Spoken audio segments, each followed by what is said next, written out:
हमारे समाज में पति और पत्नी का ऐसा रिश्ता होता है जिस रिश्ते में सिर्फ विश्वास होता है। अगर वह विश्वास एक दिन टूट जाए तो समझ लो उसी दिन से वह परिवार जो होता है अब तबाह होने के कगार पर पहुंच ही जाता है, जिसकी वजह से पूरा परिवार तक तबाह हो जाता है। आज के घटना में सेम कुछ ऐसे होता। एक महिला होती है, अपने पति के पीठ पीछे ऐसा खेल खेल देती है जिसकी वजह से उसका पति ही इस दुनिया को छोड़कर अब चला जाता है। लेकिन पुलिस जब इस केस के बारे में तह तक सच्चाई सबके सामने लाती है तो इसे सुनने के बाद लोगों के रोंगटे तक खड़े हो जाते हैं। आखिर क्या था आज की घटना में, आज की घटना में क्या हुआ, आज की घटना की आप पूरी तह तक सच्चाई जानने के लिए इस वीडियो को आप लास्ट तक ज़रूर देखिएगा। नमस्कार दोस्तों, मैं प्रदीप कुमार आपको ए स्टडी बात चैनल पे मैं स्वागत करता हूं। दोस्तों आज की यह जो सच्ची घटना है, यह घटना सुनाने से पहले मैं आपसे एक छोटा सा रिक्वेस्ट करना चाहता हूं, क्योंकि आप अगर इस चैनल पर नए आए हुए हैं और पहली बार आए हुए हैं तो एक बार जाकर आप अपने नहीं प्यारे हाथों से आप इस चैनल को सब्सक्राइब जरूर कर लीजिएगा, ताकि आपकी वजह से इम्पोर्टेंट होने के नाते यह जो वीडियो है आज काफ़ी लोगों तक पहुँचाया जा सके, और इसके लिए हम आपके तहे दिल से शुक्रगुजार रहेंगे। दोस्तों आज की यह जो सच्ची घटना है, यह घटना ठीक उत्तर प्रदेश का एक ज़िला पड़ता है जौनपुर, और ठीक उसी में ही एक खुटहन थाना पड़ता है, और ठीक उसी में ही मोहम्मदपुर गांव पड़ता है। मैं बात कर रहा हूँ 25 जुलाई का ही। तो वही सुबह का टाइम होता है, तो सुबह के टाइम में ही मोहम्मदपुर के गांव के कुछ लोग होते हैं जो मौके पर सैर सपाटे के लिए अपने इलाके में अब निकल पड़ते हैं। लेकिन जैसे ही इमामपुर मार्ग पे चढ़ते हैं तो कुछ दूर चलते हैं तो एक प्रतिनुमा खेत होता है सड़क के साइड में, तो उनकी नज़र उसी खेत में पहुंचती है तो देखते हैं एक बोलेरो सफ़ेद रंग की खड़ी हुई है। जो व्यक्ति होते हैं जब देख लेते हैं तो एक बार बड़ी सोच में पड़ जाते हैं कि आखिर यह बोलेरो इस प्रति में क्यों खड़ी है, क्या कारण हो सकता है, क्योंकि पूरा सड़क तो खाड़ी है और चौड़ा भी है तो सड़क पे खड़ा होना चाहिए।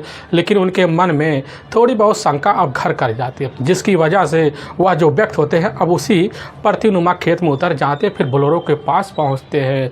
लेकिन जैसे ही बोलेरो के करीब जाते तो गेट पे हाथ रखते हैं तो गेट दन से खुल जाता है, तो अंदर जो नज़ारा देखते वह व्यक्ति तुरंत ही चीख पड़ते हैं, क्योंकि अंदर एक व्यक्ति की डेड बॉडी पूरी तरह से अब खून से लथपथ अवस्था में पड़ी होती है। वह जो व्यक्ति होते हैं अब उसी समय मोहम्मदपुर की गांव की तरफ जाते हैं। गांव को लोगों को इस चीज़ की जानकारी देते, खबर पाते हैं, तुरंत गांव के लोग उसी प्रति में जाते हैं। थोड़ी देर बाद वहां जमावड़ा लग जाता है, लेकिन उसी में से एक व्यक्ति होता है जो अपने ही नज़दीकी पुलिस थाने अब घुटान में फ़ोन कर देता है।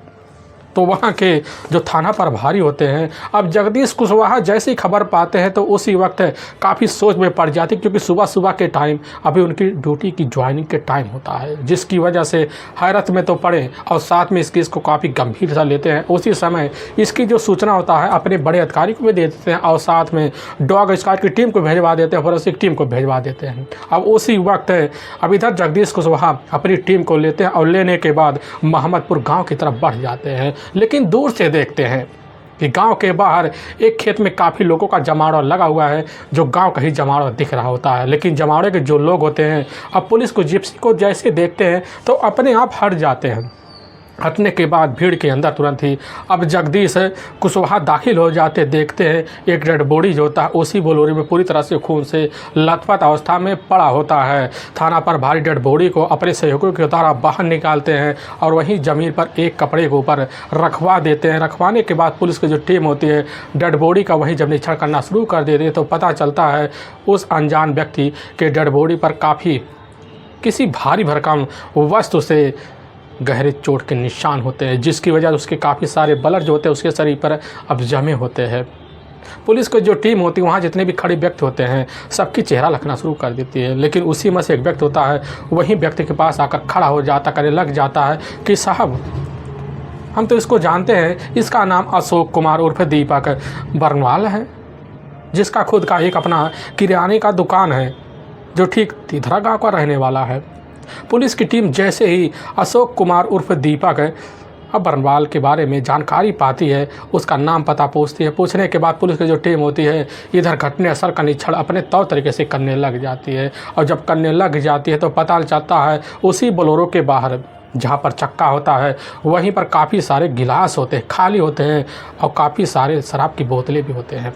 पुलिस की जो टीम होती है सुपुर्द के तौर पर उनको कब्जे में लेती है, और लेने के बाद पुलिस की टीम घटनास्थल का निरीक्षण करती है। लेकिन जब निरीक्षण करने लग जाती है तो उसी वक्त फोरेंसिक टीम भी पहुंच जाती है, और साथ में डॉग स्क्वाड की टीम भी पहुंच जाती है। और डॉग स्क्वाड की जो टीम होती है अशोक कुमार के बॉडी का तौर तरीके से वहीं एक बार घुमा मारती है। सूंघने के बाद खोजी कुतिया जो होती है उसी समय पास एक गन्ने का खेत होता है, उसी में चली जाती है और बड़ी तेज़ भौंकना शुरू कर देती है।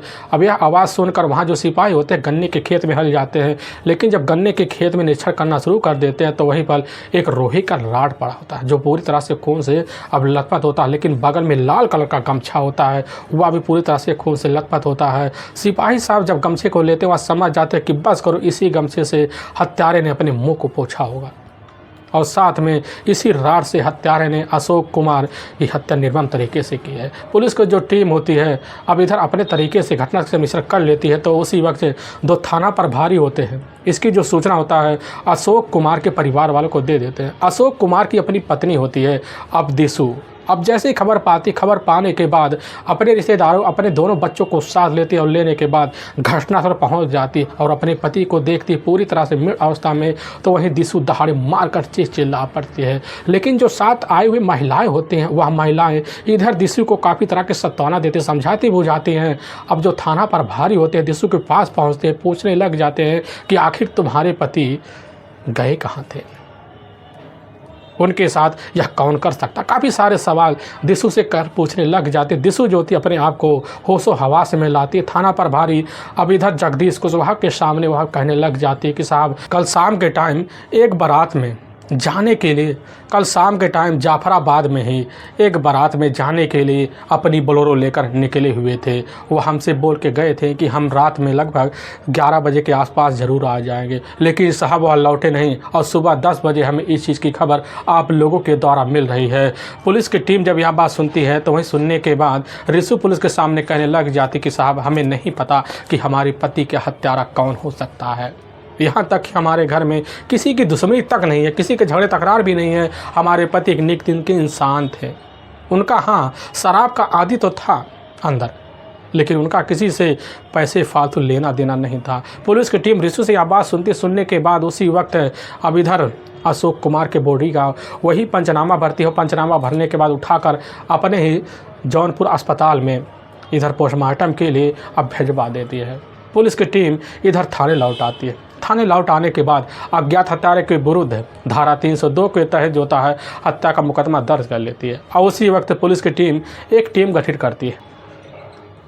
अब इधर तिधरा गांव पहुंचती है। तिधरा गांव पहुंचने के बाद सबसे पहले अब रिशु से पूछताछ किया जाता है। तो रिशु जो होती है वह पुलिस के सामने कहने लग जाती है कि साहब हमें नहीं पता है कि हमारे पति का हत्यारा कौन हो सकता है, किसकी क्या दुश्मनी है, क्योंकि हमारे घर में अपना खुद का किराने का दुकान और हमारा जो होता है खुद का एक ब्यूटी पार्लर का दुकान है। हमारे दुकान पर लोगों का आना जाना भी है, हमारे पति के दुकान पर लोगों का व्यवहार भी अच्छा बनता है। पुलिस की जो टीम होती है अब रिशु की आप बात सुनती है। सुनने के बाद पुलिस की टीम को रिशु के बात में कुछ अभाव दिखने लगता है, जिसके बाद पुलिस की टीम इधर अब जाती है। रिशु के इलाके में रहने वाले कुछ हितकारी होते हैं, पुलिस की टीम उनसे पूछताछ करती है। लेकिन जब उनसे पूछताछ किया जाता है तो पुलिस के सामने रिशु के बारे में एक ऐसी औरत की सच्चाई निकल के आती है। सुनने के बाद पुलिस की टीम समझ जाती कि बस करो रिशु के अंदर कुछ ना कुछ सच्चाई छुपी बैठी हुई है। इसीलिए पुलिस की जो टीम होती है अब रिशु के पास आती है, दोबारा पूछताछ शुरू कर देती है। लेकिन रिशु का जो चेहरा होता है पूरी तरह से उड़ा होता है। लेकिन पुलिस की टीम जब रिशु के बारे में और गहराई से जांच पड़ताल उधर करती है, मुखबिरों के द्वारा और पता कराती है, तो पता चलता है रिशु का ही उमेश नाम एक ड्राइवर के साथ काफ़ी महीनों से प्रेम संबंध चल रहे हैं। और इसकी पूरी तरह से जानकारी इधर जो होता है अशोक कुमार को था, जिसकी वजह से इधर घर में ही रिशु और साथ में अशोक के बीच झगड़े तकरार होते थे, और झगड़े तकरार कभी कभी पिटाई तक बदल जाते। पुलिस की टीम समझ जाती है कि बस करो मामला जो होता है प्रेम प्रसंग का है। इसीलिए पुलिस की टीम अब रिशु का मोबाइल नंबर कैसे न तैसे ले लेती है। लेने के बाद उसी वक्त रिशु के मोबाइल नंबर को सर्विलांस पे लगाया जाता है, उसके मोबाइल नंबर का CDR डिटेल तक निकाला जाता है। अब जब उसके मोबाइल नंबर का CDR डिटेल तक निकाला जाता है तो उसके मोबाइल नंबर में 2 अनजान नंबर दिखाई देते हैं। और दोनों के दोनों अनजान नंबर के बारे में जब पुलिस जांच पड़ताल करती तो पता चलता है एक नंबर जो होता है उसके अपने पति का अशोक का होता है, जो घटना के वक्त उस नंबर पर अब कॉल किया गया होता है। लेकिन जब दूसरे नंबर के बारे में पुलिस जांच पड़ताल करती है पता चलता वह उमेश का मोबाइल नंबर है। पुलिस की टीम अब जैसे उमेश के मोबाइल नंबर के बारे में जानकारी पाती है तो पुलिस की जो टीम होती है इधर पता लगा भी लेती है कि उमेश के मोबाइल नंबर पर अब रात के लगभग वही 8 बजे के आसपास 5 मिनट बाद इधर खुद ऋषि के द्वारा किया गया होता है। पुलिस की टीम समझ जाती कि बस करो, आखिर अब माजरा क्या हो सकता। इसीलिए पुलिस की टीम सबसे पहले अब उमेश के घर धावा बोल देती है। अब जब धावा बोल दी तो पुलिस की टीम को पता लगता है धावा बोलने के बाद वह मौके पर फरार हो चुका होता है। इसीलिए पुलिस का जो शंका होता है और बढ़ जाता है। बढ़ने की वजह से पुलिस की जो टीम होती है अब इधर उमेश की तलाशी करने के लिए खबरियों को भी अलर्ट कर देती है। ऐसे तलाशी करते करते लगभग 24 घंटे का वक्त अब बीतने वाला होता है और तभी दूसरे दिन का वही रात का 10 बजे के आसपास टाइम होता। उसी वक्त मुबूरी को द्वारा थाना प्रभारी कुशवाहा सर को पता लगता कि इस समय तिधरा जो मोड़ है उसी मोड़ पर उमेश खड़ा हुआ है। पुलिस की टीम खबर पाती पहुंचती है और धर दबोचती है, लेकर थाने पहुंच जाती है और दूसरी टीम जाती है ऋषु को भी अपने कशु लेकर थाने पहुंच जाती है। लेकिन पुलिस के सामने जब उमेश पढ़ता है, पढ़ने के बाद उसके हक्के पक्के पूरी तरह से खो जाते हैं। पुलिस की टीम अब इधर उमेश से पूछताछ कर देती है। पुलिस की टीम के सामने उमेश कहने लग जाता कि साहब हमारा एक अपना जिगरी दोस्त था अशोक कुमार, आखिर हम उसके साथ इस तरह की हथकंडे क्यों बनाएंगे साहब। हाँ, हमारे उसके घर आना जाना था एक ड्राइवरी के नाते, क्योंकि हम ड्राइवरी का काम करते थे।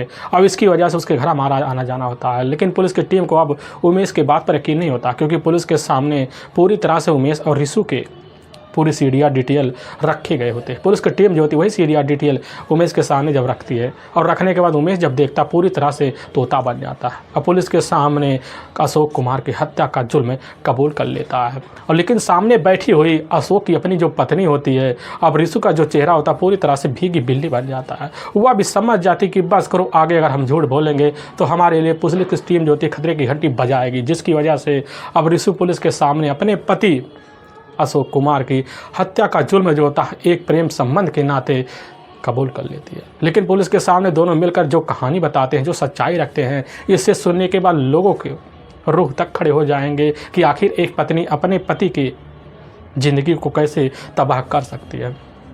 असल में उसी उत्तर प्रदेश में जाना माना जो ज़िला पड़ता है जौनपुर, और ठीक उसी क्षेत्र में एक बहुत ही बड़ी जनसंख्या वाला एक तिधरा गाँव पड़ता है। उस गाँव के जो बाज़ार होता में, उस बाज़ार में लगभग सप्ताह में 2 दिन बाज़ार लगता है, बहुत तगड़ा भीड़ होता है।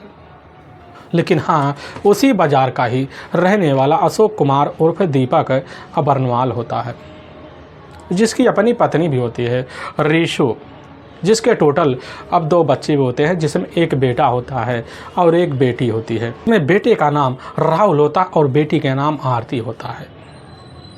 लेकिन ऋषु आरती होता है, लेकिन अशोक का जो अपना मूल निवास होता है वह खेता सराय होता है। खेता सराय में रह रहा था, तभी उसकी शादी ऋषु से हो जाता है। लेकिन ससुराल होने के नाते वह ठीक अपने ही पैसे के बलबूते उसी तिधरा के ही रोड पर जाकर एक बढ़िया सा खेत ले लेता, उसी में जाकर मकान बनवाता है, वह भी 2 तल्ला। बनवाने के बाद जो होता है उसी नीचे वाले मकान में जाकर एक किराने की दुकान खोल लेता है। और जब खोल लेता है थोड़े दिन बाद जो होता है उसकी यारी दोस्ती अपने इलाके में बन जाती। बनने की वजह से किराने की दुकान जो होती है बड़ी तेज़ी से चलने लग जाती और चलने की वजह से उसके पास अब ठीक ठाक पैसे आने लग जाते हैं। इतना पैसे आने लग जाते हैं कि अपने ही पैसे की बदौलत जो होता है अपनी पत्नी को ही ब्यूटी पार्लर का कोर्स करवा देता है। ब्यूटिशियन का कोर्स करने के बाद जो होती है जब सीख जाती है तो उसी वक्त जो होता है इधर ऋषु के लिए बगल में ही एक ब्यूटी पार्लर का दुकान खुलवा देता है, जिसकी वजह से ऋषु भी अब कमाई करना शुरू कर देती है। ठीक ठाक ऋषु के पास भी पैसे आने लग जाते हैं। इधर अशोक के पास जो होता है किराने की दुकान की वजह से पैसे आने लग जाते हैं। दोनों अपनी जो ज़िंदगी होता है अपने बच्चों के साथ उसी मकान में बेहतर तरीके से अब गुजारने लग जाते हैं। लेकिन जब ऐसे गुजरने लग जाता है, गुजरने के बाद जो होता है इधर अशोक जो होता खुद अपने ही पैसों से एक बढ़िया सा बोलेरो लेता है। और जब लेता है तो ठीक उस बोलेरो को अब लगन में भी चलाना शुरू कर देता है और साथ में छोटे मोटे पार्टियों में भी चलाने लग जाता है, जिसकी वजह से अशोक के पास अब ठीक ठाक और पैसे आने लग जाते। आने की वजह से वह अपनी पत्नी के सारे शौक़ को पूरा करना शुरू कर देता है। ऐसे पूर्ण करते करते जब कुछ महीने का वक्त बीतता है तो दुकान पे जो भीड़ होती है इधर अशोक की बढ़ने लग जाती है। साप्ताहिक बाजार होने के नाते जो होता भीड़ और ज़्यादा बढ़ जाता है। उस भीड़ को कंट्रोल करने के लिए अब रिशु जो होती है उस दुकान पर एक हेल्पर के तौर पर अपने पति का सहयोग देने के लिए खड़ी हो जाया करती थी। हो जाने की वजह से और भीड़ बढ़ जाता था। इधर रिशु देखने में इतनी खूबसूरत होती है कि ग्राहक ना जाने के बावजूद भी उस दुकान पर आकर खड़ा हो जाता। खूबसूरती को रिशु को वहीं ताकते रहता था। लेकिन समय के हिसाब से अशोक और रिशु की जो ज़िंदगी होती है खूबसूरत तरीके से आगे चलने लग जाता। ऐसे चलते चलते जब कई महीने का वक्त बीत जाता है, बीतने के बाद दोनों पति पत्नी जो होते हैं अपने अपने पैसे कमाना शुरू कर देते हैं। कमाने की वजह से दोनों के बीच दूरियां पनपना भी शुरू हो जाता है, क्योंकि रात का जो रिश्ता होता है वह रिश्ता पत्नी को अपने पति से हर वक्त चाहिए ही चाहिए। ठीक है, यह रिशु का भी होता है। अब जैसे ही शाम का टाइम होता है तो इधर अशोक जो होता है दिन भर दुकान पर खड़े होने के नाते उसके जो पैर होते हैं दुखने लग जाते, इतने दुखने लग जाते हैं कि वह जैसे ही घर में आता तो खाना खाता तुरंत ही जाकर चारपाई पर अब लुढ़क जाता, खर्राटे लेने लग जाता। लेकिन रिशु जैसे चारपाई पर जाते उसके खर्राटे की आवाज़ सुनकर चिचड़ा बैठती, क्योंकि रिशु की शारीरिक जो ज़रूरत होती है हिसाब से बढ़ना शुरू हो जाता। बढ़ने की वजह से अब चिचड़ापन दिखाने लग जाते। उसकी जो ज़रूरत होती है रिशु के वह धरे के धरे रह जाते हैं। लेकिन अशोक जो होता है अपनी जिम्मेदारी अपने बच्चों को बखूबी समझता था, सिर्फ अपने परिवार के लिए जी तोड़ मेहनत करता था। लेकिन रिशु जो होती है वह नहीं समझ पाती कि आखिर हमारे पति के अंदर क्या बीत रहा है। सिर्फ ज़रूरत ही उसकी ज़रूरत बन जाती है, जिसकी वजह से आए दिन यहाँ परेशानी जो होती है अब इधर रिशु झेलना शुरू कर देती है। तभी एक दिन इधर शाम का टाइम होता है। शाम के टाइम में एकाएक अशोक की तबीयत ख़राब हो जाती है। लेकिन उसका जो बोलेरो होता है वो दिन सट्टे पर चढ़ा होता है। अब बोलेरो जाना भी अनिवार्य होता है, जिसकी वजह से अशोक सोच कर परेशान हो जाते कि आखिर आज हम इतने परेशान हैं तो अपने बोलेरो लेकर हम कैसे जाएंगे। तभी उसके निगाह में उसका ही अपना करीबी दोस्त होता है जो तिधरा ही गाँव का रहने वाला होता है, उमेश कुमार, जिसकी उम्र ठीक है अब इधर वही लगभग 25 साल के आसपास होता है। दोनों की इतनी गहरी दोस्ती होती है कि दोनों अगर कहीं भी जाते तो एक साथ जाते और जाने के बाद शराब वाली पार्टी का माहौल बनाते। बनाने के बाद कहीं अपना दूर निवासा बना लिया करते थे। दोनों की दोस्ती गांव में चरम पर थी। लेकिन इधर जैसे ही अशोक को ध्यान आता उमेश के बारे में, उमेश को अपने पास बुलाता है, उससे बात करता। बात करने के बाद जो होता है वह बोलेरो ले जाने के लिए अशोक का तैयार हो जाता है और लेकर बारात के लिए निकल जाता है। अब दूसरे दिन का जब सुबह का वक्त होता है बोलेरो लेकर वापस लौट आता है। अशोक के हाथ में पैसे रख लेता है और देने के बाद जो था अशोक के हाथ में पैसे दे देता है। अशोक पैसे पाता है तो उसमें से उसके मेहनता के हिसाब से उसके हाथ पैसे रख देता है। रखने के बाद जो होता है उसी वक्त अब रिशु नाम का आवाज़ लगाता है, कहने लग जाता है कि आज तुम्हारा देवर घर में आया हुआ है। अब रिशु जैसे ही घर से बाहर निकलती है गिलास हाथ में लेकर, लेकिन रिशु का जो चेहरा होता है इधर उमेश जब देखता है तो खूबसूरती देखता है तो एकदम मोहित सा हो जाता है, क्योंकि रिशु के चेहरे पर पूरी तरह से मुस्कुराहट होती है। उस मुस्कुराहट को देख कर इधर उमेश जो होता है रिशु के करीब जाता है, गिलास के बहाने उसके साथ कुछ हरकत कर देता है। लेकिन रिशु जो होती है उस हरकत को एहसास कर इग्नोर कर जाती है। लेकिन इधर उमेश भी समझ जाता कि रिशु सीधी साधी औरत नहीं है, क्योंकि रिशु मौके पर अब इधर शादियों में पार्टियों में भी ब्यूटिशियन के लिए आना जाना शुरू कर देती है, जिसकी वजह से उसकी बोलचाल की जो भाषा होती है और बदल जाती है और साथ में उसके शौक श्रृंगार जो होते हैं पूरी तरह से खूबसूरती पर बिखर जाते हैं, खूबसूरती पर चरम से आ जाते हैं, खूबसूरती पर चढ़ जाते हैं। लेकिन यही नज़ारा देखकर इधर जो था उमेश वही पूरी तरह से मोहित हो जाता। मोहित होने के बाद 3-4 बात करता, हंसी ठिठोले करता भाभी होने के नाते। फिर अपने घर पहुंचता है। पहुंचने के बाद दिन रात जो था रिशु के ख्यालों में खोया रहता है। लेकिन दूसरी तरफ रिशु को भी एहसास हो जाता है कि हमारे पति की उम्र की वजह से हमें वह सुख नहीं मिल पा रहा जो एक पति को अपनी पत्नी को चाहिए। लेकिन इधर रिशु सोच साज कर उमेश के लिए भी वही रास्ता खोल देती है जो एक पति के लिए पत्नी खोलती है। और इधर रिशु भी अब ढेर उमेश का इंतज़ार करना शुरू कर देती है। लेकिन जैसे ही अब 3 से 4 दिन बीतते हैं, बीतने के बाद जो होता है खुद उमेश अशोक के पास पहुंचता है, उसके घर में जाता है, एक पैक लेकर घुस जाता है। अमोश के साथ बैठकर वहीं पार्टी करता है। जब पार्टी करता है थोड़ी देर बाद अशोक जो होता है नशे में बेसुध हो जाता है। अब बेसुध देख कर इधर जो होता है फिर जाता है रिशु के पास, वहीं 3-4 बातें करता है। लेकिन ऐसी ऐसी बातें कर देता है कि रिशु जो होती है इधर अब उमेश का दीवाना हो जाती है। होने की वजह से दोनों के बीच प्रेम प्रसंग वाली इतनी बातें हो जाते हैं। रिशु को आभास हो जाता है कि हमारे पति अभी तक होश में है, जिसकी वजह से वहीं उमेश को मौके पर दूसरे दिन का न्योता देकर अपने घर से रफ़ा करवा देती है। लेकिन जैसे ही अब 3 दिन का वक्त बीतता है, बीतने के बाद दोपहर का टाइम होता है। दोपहर के टाइम उमेश को पता चलता कि इस समय अशोक जो होता है जौनपुर मार्केटिंग गया हुआ है। आभास होने के बाद उमेश जो होता है इधर ब्यूटी पार्लर की दुकान में घुसता है। ब्यूटी पार्लर की दुकान तक खुला होता, अंदर जाता तो वही कुर्सी होता, उसी कुर्सी पर अब इधर रिशु बैठी होती है। उसकी जो खूबसूरती वो 4 चरम पर होती है। खूबसूरती देखकर वहीं जो होता है उमेश करीब पहुंच जाता। पहुंचने के बाद 3-4 बातें होती, ऐसी बातें होती जिसकी वजह से उमेश को समझ में आ जाता है कि अब जो होता है रिशु को चाहिए का। दुकान का जो मेन गेट होता है शीशे का होता, पूरी तरह से खुला सा होता है, लेकिन उसी के जस्ट साइड में इधर उमेश और साथ में रिशु के बीच संबंध बन जाते हैं। और संबंध का जो सिलसिला होता है लगभग वहाँ घंटे बनते हैं। बनने के बाद रिशु को एहसास हो जाता है कि आज के बाद जो सुख चाहिए हमें सिर्फ उमेश ही दे सकता है। और उस सुख को बार बार पाने के लिए अपने ही ब्यूटी पार्लर की दुकान में गेट खुला छोड़कर हर रोज़ अपने रिश्ते को अंजाम देते, क्योंकि इधर रिशु को पता होता है अगर गेट बंद रहेगा तो लोगों को हमारे बारे में ज़रूर शंका होना शुरू हो जाएगा, जिसकी वजह से हर दिन दुकान का गेट खोलकर अपने रिश्ते को इधर रिशु और उमेश दोनों मिलकर अंजाम दिया करते थे। अब रिश्ते का जो सिलसिला होता है बेधड़ चलने लग जाता, लेकिन जब कभी भी अशोक जो होता है बारात के लिए बरोल लेकर निकल जाता तो रात भर नहीं आता, तो उसी वक्त अपने ही पास इधर खुद रिशु फ़ोन कर उमेश को बुला लेती, फिर अपने ही बेडरूम में उमेश के साथ रिश्ते को अंजाम देती। अब यह जो सिलसिला होता है बेधड़क चलने लग जाता है, क्योंकि रिशु के दोनों 2 बच्चे होते हैं मौके पर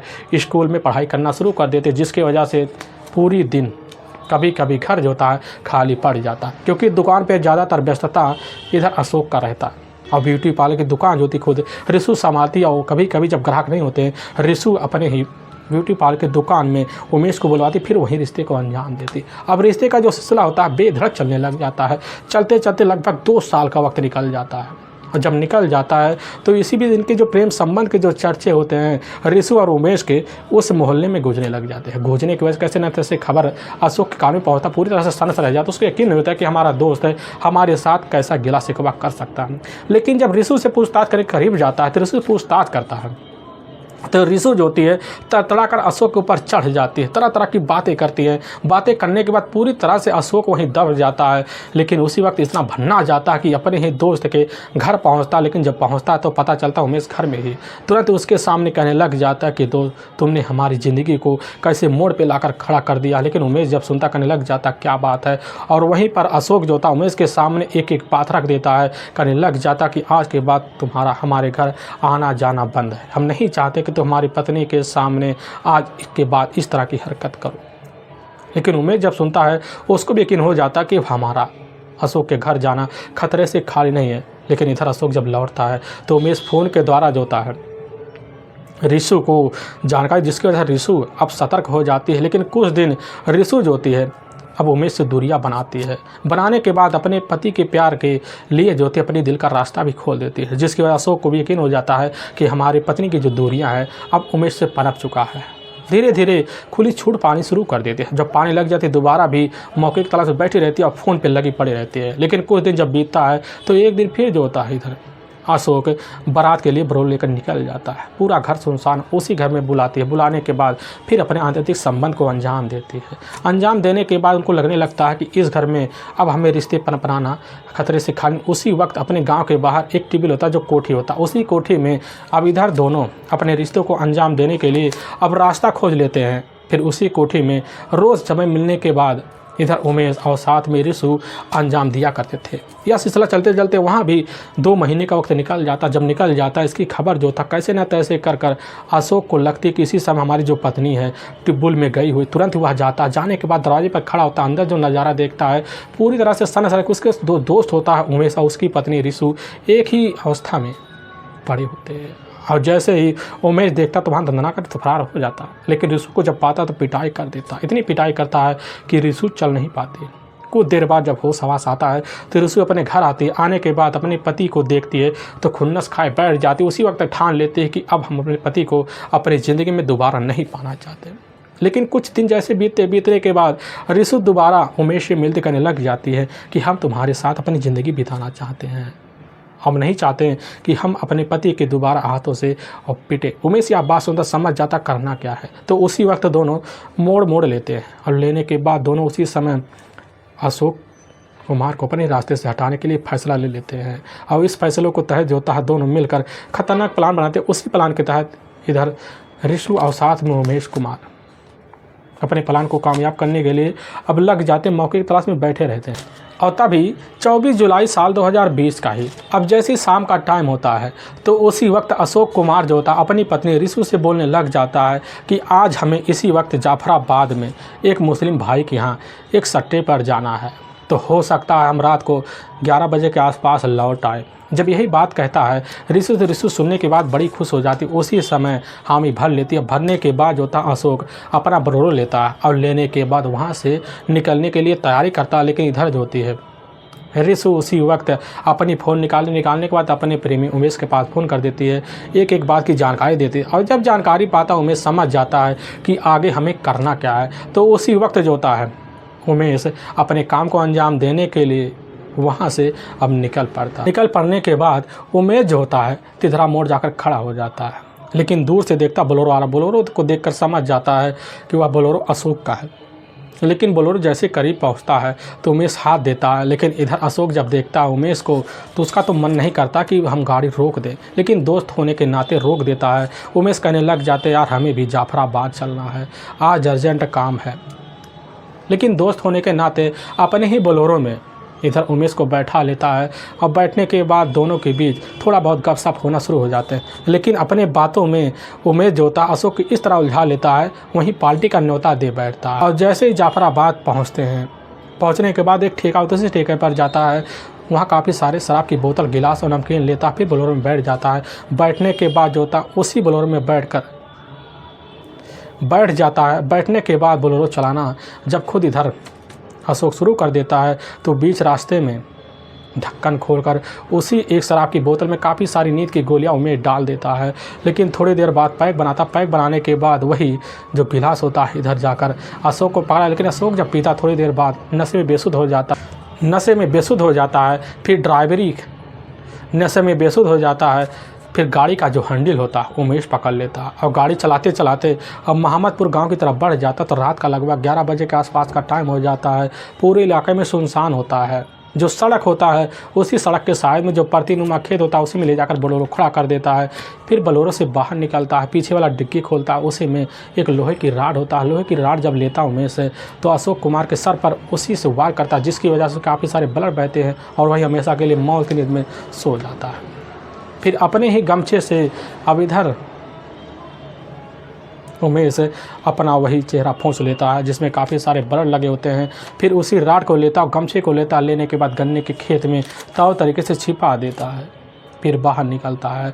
जो शराब में बोतलें होते हैं, पन्नियाँ होते हैं, नमकीन के पैकेट होते हैं, सभी गिरा कर वहाँ से तुरंत ही रफा दफा हो जाता है। सोच लेता है आगे हमारी ज़िंदगी बड़े खूबसूरत तरीके से बीतेगी। लेकिन वाकई में दोस्तों पुलिस के सामने जब यह सच्चाई खुद ऋषु के तहरीर पर आती है, आने के बाद पुलिस की जो टीम होती है काफ़ी सोच में पड़ जाती है। इधर पुलिस की टीम दोनों को अपने कब्जे में लेती है, लेकर वहाँ की कोर्ट में पेश कर देती है और कोर्ट में दोनों के ऊपर काफ़ी गंभीर धारा मुकदमा दर्ज करके ले जाकर हमेशा के लिए जेल के सलाखों के पीछे डाल देती है। दोस्तों हमें इस घटना का सुनाने का जो उद्देश्य है किसी को दिल को ठेस पहुँचाना नहीं है, बल्कि आपको यह बताना है कि आप जहाँ भी रहें आप सावधान और सतर्क जरूर है। दोस्तों कुछ हमारे ऐसे व्यूअर जो हमारे वीडियो को लगातार वॉच करते हैं। हमारे पहले व्यूअर का नाम है उमेश कुमार जो ठीक अम्बेडकर नगर के रहने वाले हैं, और दूसरे व्यूअर का नाम है पंकज कुमार यादव जो ठीक जलालपुर क्षेत्र के रहने वाले हैं, और चौथे व्यूअर जो हमारे बहुत फेमस हैं जिनका नाम है अजय कुमार सिंह जो ठीक मध्य प्रदेश के ही रहने वाले हैं। ऐसे कुछ हमारे व्यूअर जो काफ़ी जाने पहचान हैं, जो भी अपना नाम हमारे इस वीडियो के लास्ट में लिवाना चाहते, एक बार वीडियो के कमेंट बॉक्स में अपना नाम ज़रूर दर्ज करें, जिसकी वजह से अगले वाले वीडियो में उनका नाम लिया जा सके। दोस्तों फिर मिलेंगे एक नई वीडियो के साथ, तब तक के लिए जय हिंद और जय भारत।